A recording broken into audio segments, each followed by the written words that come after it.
Hi, my name's Adam. Welcome to the channel. Thanks for joining us today. Today we're going to talk about 3 things that older retirees that we're dealing with right now wish they had changed earlier in retirement. So we've been working with a few people that are a bit later in life in retirement. They're coming to us just fine-tuning a few things for their estate. And I thought, this would be a perfect opportunity to ask them, what would you do different if you could change what you did 20 years ago when you entered retirement? And so I thought these 3 things would help people that are getting close to or into retirement, or even if you're far away, it'll help kind of gear your mindset of, here are things I need to think about so I don't make the same mistake as these other people. Before we jump into the content, I just want to give a shout out to my grandpa Bornn. And my grandpa is a very successful businessman back in the 50s, 60s, 70s in Swift Current, Saskatchewan. So if you're from Swift Current or from that area, you may know John Bornn. And my grandpa turns 88 today, and it's his 88th birthday. I definitely got my business sense from him. I think a lot like my grandpa, and I have a lot to be thankful for him. So I just want to give him a quick shout out today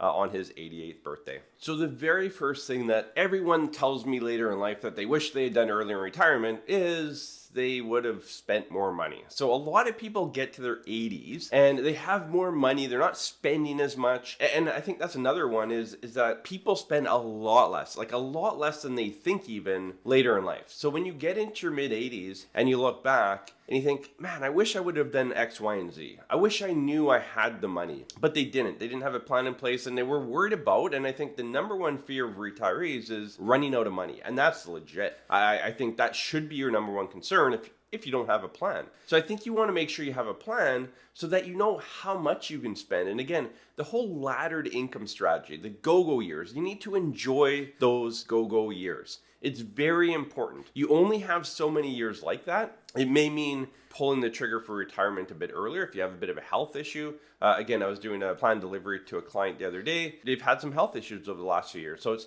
how can we get you retired as early as possible while still giving you enough and letting you enjoy your retirement and planning for the future and building that laddered income strategy for them. So again, we were able to kind of build a plan where they could retire about 2 or 3 years earlier than they thought. But again, it took that plan to show them to say, look, you guys are okay. You're going to be able to retire. You're going to have enough money and do the things you want to do in retirement. So if you're entering retirement or you're early in retirement, make sure you have a plan for your go-go phase. Make sure you're spending more money with the peace and knowledge that you're going to have enough later. That's a big part of it, is you can't just go spending crazy now, not knowing how much you're going to have later, because in the back of your head, it'll always stress. And then retirement's stressful, and that's not the purpose here either. So make sure you have a plan for that go-go, slow-go, and no-go phase. You're going to spend your money on a declining scale. Make sure your plan reflects that. The second thing that they always comment on is they weren't planning or weren't prepared for the income draws. And for people that have been retired for the last 20 years, 25 years, you've gone through the tech crash of 2000, 2001, you've gone through 2008, now you went through 2020, and then other little bumps along the way. If your plan isn't clearly laid out and show you here's how much income you need to draw down on, then your money may be invested. It may be tied up in bonds or real estate or whatever it is. And when you need the cash, you're selling at a low point in the market. So for instance, through 2007, 2008. So let's say at the beginning of 2007, you look at your plan and you say, I need $50,000 a year out of my RIF account. If you haven't built your portfolio to reflect that income need, what happens is, as 2008 worsened, you still need income to live off of. And you end up selling stocks, selling investment bonds, whatever you're invested in, at a low point in the market. Now, it's impossible to perfectly time this, but you definitely want to gear your portfolio so that you have,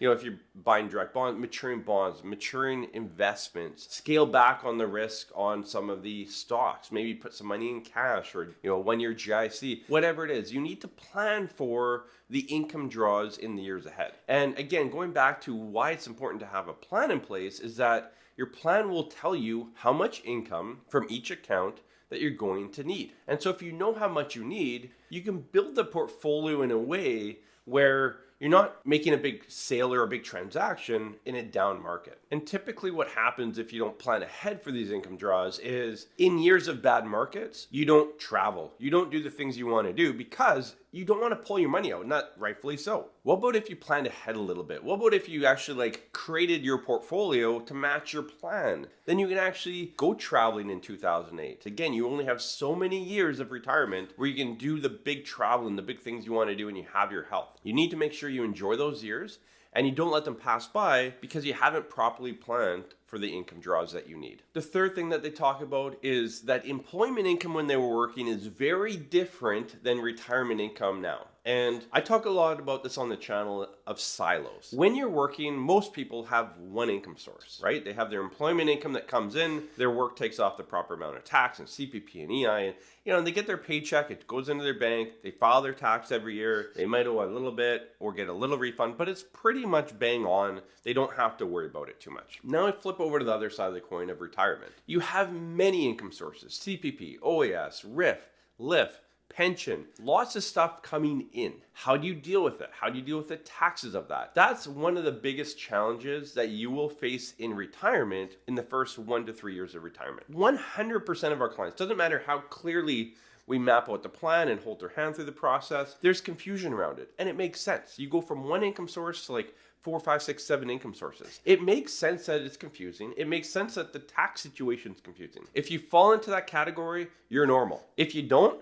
good on you, because you're the 1%, trust me. So those first few years of retirement especially, getting a grasp on looking at those income silos, making them work together. That's part one, is making your income silos work together. There's certain accounts you need to draw out from before other accounts. You need to understand how that all works, the tax situation, how your plan needs to come together. The second part of this is the income sources that you're taking. How much tax are they taking off? Are they taking off enough? Are they taking off too much? A lot of times in the early years, the RIF drawdown, might be taking 30% withholding tax, but your average tax rate's only 10%. So you might be getting a tax refund. Now I'll say this, let's say you have 4 income sources. Of your 4 income sources, 3 of them hold back tax. So let's say you have a pension, a RIF, a non-registered account, and a LIF. Now your pension is going to withhold tax. Your RIF is going to withhold tax as long as you're taking any amount over the minimum amount, and same with your LIF. So there's going to be withholding tax on those, and it could be anywhere from 10,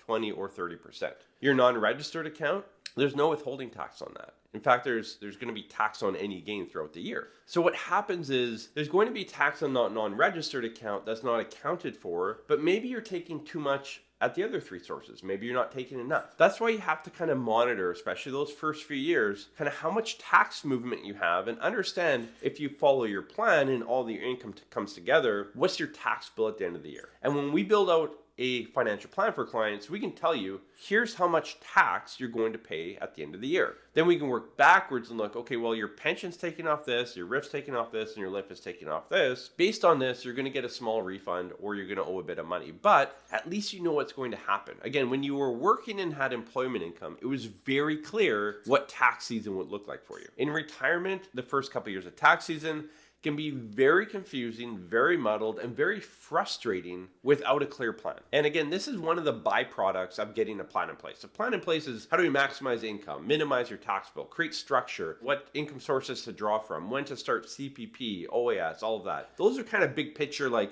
stuff that we want to look at, but a byproduct of having a plan is knowing what tax season looks like. Knowing, am I going to owe tax? Am I not going to owe tax? If I owe tax, where do I get that money from? Maybe it's built into your plan already. All that stuff is very important to know going into retirement. And as I talk to people that have been retired for a few years, that's definitely the most challenging time as far as drawing income out is those first few years of retirement. But if you have a clear plan and know how much tax you owe, it becomes that much more clear. Even though you may not know where all the moving parts come from and go to, lean on your advisor and say, am I going to owe money or get a refund? And they should be able to tell you that answer for you. That's it for this video. Hopefully it helped out. Hopefully it'll help you kind of gear your early retirement. Whether you're 30, saving up for retirement or already in retirement, hopefully some of these things will help you. Again, enjoy those go-go phases of life. You only have so many years, your health, all that, so enjoy it. And again, happy 88th birthday, Grandpa. We'll see you soon.